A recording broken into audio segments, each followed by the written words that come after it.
Oscar is always on right track. That is why Fast Track Taxi அப்போ உடனே download பண்ணுங்க. வக்ஃபு திருத்த சட்டப்படி எந்த புதிய உறுப்பினர் நியமனமும் மேற்கொள்ளக்கூடாது என்றும், ஏற்கனவே பதியப்பட்ட வக்ஃபு சொத்துக்கள் மீது எந்த புதிய நடவடிக்கையும் எடுக்கக்கூடாது என்றும் உச்சநீதிமன்றம் உத்தரவிட்டிருப்பது வரவேற்கத்தக்கது என்று தமிழக வெற்றிக் கழகத்தின் தலைவர் நடிகர் விஜய் தெரிவித்துள்ளார். இது தொடர்பாக நடிகர் விஜய் கூறியிருப்பதாவது: வக்ஃபு திருத்த சட்டப்படி எந்த புதிய உறுப்பினர் நியமனமும் மேற்கொள்ளக்கூடாது என்றும், ஏற்கனவே பதியப்பட்ட வக்ஃபு சொத்துக்கள் மீது எந்த புதிய நடவடிக்கையும் எடுக்கக்கூடாது என்றும் உச்சநீதிமன்றம் உத்தரவிட்டிருப்பது வரவேற்கத்தக்கது. இஸ்லாமியர்களின் உரிமையான வக்ஃபு வாரியம் தொடர்பாக ஒன்றிய அரசு கொண்டு வந்த புதிய சட்ட திருத்தத்தை எதிர்த்து தமிழக வெற்றிக் கழகம் உள்ளிட்ட பல்வேறு தரப்பினர் தாக்கல் செய்த வழக்குகளை விசாரித்த உச்சநீதிமன்றம் இஸ்லாமியர்களின் வயிற்றில் பாலை வார்த்துள்ளது.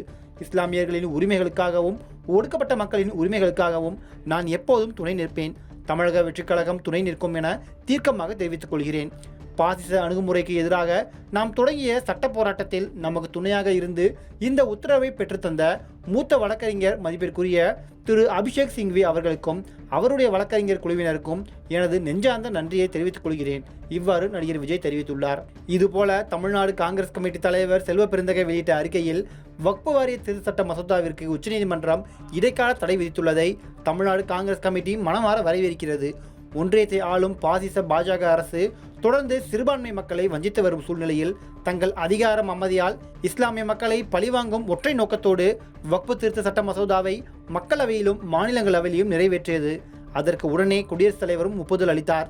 இன்று வழக்கினை விசாரித்த உச்சநீதிமன்றம் வக்ஃபு வாரிய திருத்த சட்டம் மசோதாவிற்கு இடைக்கால தடையும், ஒரு வாரத்திற்குள் ஒன்றிய மாநில இந்திய ஜனநாயக நாட்டில் எப்பேற்பட்ட சர்வாதிகள் வந்தாலும் இறுதியாக ஜனநாயகமே வெல்லும் என்பதற்கு இந்த தீர்ப்பு மிகச்சிறந்த எடுத்துக்காட்டாக அமைந்துள்ளது.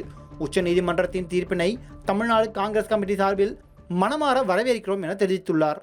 Oscar is always on right track. That is why Fast Track Taxi அப்போ உடனே டவுன்லோட் பண்ணுங்க.